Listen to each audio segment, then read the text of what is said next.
Assalamualaikum warahmatullahi wabarakatuh. Nama Geri Pratama, NPM 201001211104.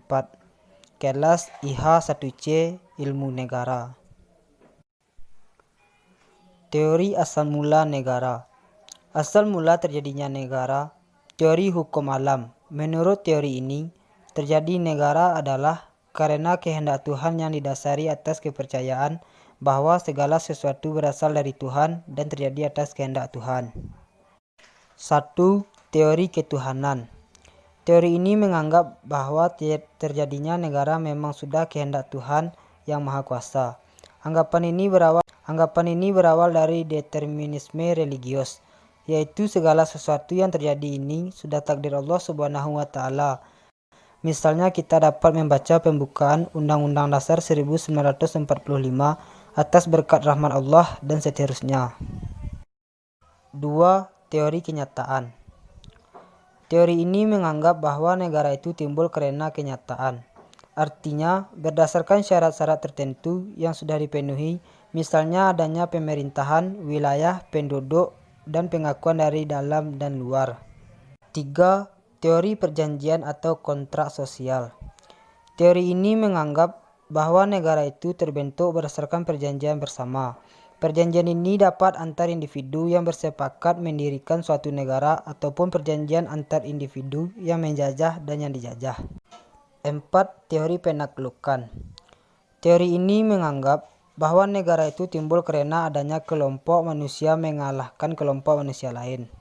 Dengan demikian, pembentukan negara dapat terjadi karena proklamasi, peleburan dan penguasaan atau pemberontakan. Kamsil 1985-2-3. Teori ini juga disebut teori kekuatan, force theory.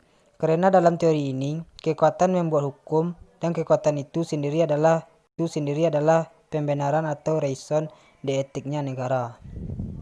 5. Teori alamiah.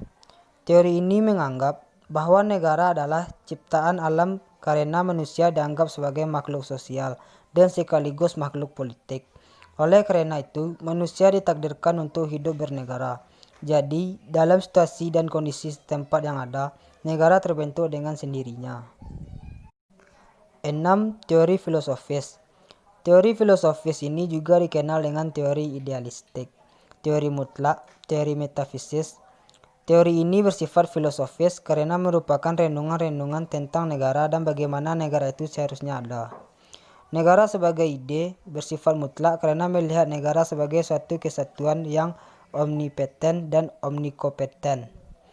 Bersifat metafisis karena adanya negara terlepas dari individu yang menjadi bagian dari bangsa. Negara mempunyai atau memiliki kemauan sendiri, kepentingan sendiri, dan nilai moral. 7. Teori historis. Teori ini menganggap bahwa lembaga-lembaga sosial tidak dibuat, tetapi timbul secara evolusioner, sesuai dengan kebutuhan-kebutuhan manusia. Oleh karenanya, lembaga-lembaga sosial kenegaraan itu dipengaruhi oleh situasi dan kondisi dari lingkungan setempat, waktu dan tuntunan zaman, sehingga secara historis berkembang menjadi negara-negara seperti yang kita lihat sekarang ini. 8. Teori organis. Teori ini menganggap bahwa negara sebagai manusia, pemerintahan dianggap sebagai tulang, undang-undang dianggap sebagai syaraf, kepala negara dianggap sebagai kepala, masyarakat dianggap sebagai daging. Dengan demikian, negara itu dapat lahir, tumbuh, dan berkembang, dan lalu mati. 9. Teori patrilineal dan matrilineal. Teori ini menganggap bahwa negara itu timbul dari perkembangan kelompok keluarga yang dikuasai oleh garis keturunan ayah patrilineal atau garis keturunan ibu matrilineal.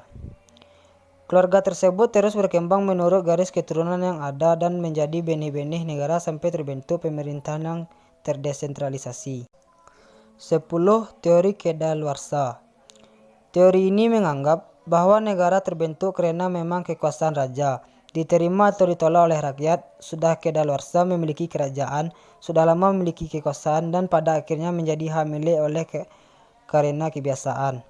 Menurut teori ini, raja bertahta bukan karena jure divino atau kekuasaan berdasarkan hak-hak ketuhanan, tetapi berdasarkan kebiasaan jure consuetudinarjo. Laju dan organisasinya, yaitu negara kerajaan, timbul karena adanya milik yang sudah lama yang kemudian melahirkan hak milik. Raja bertahta oleh karena hak milik itu yang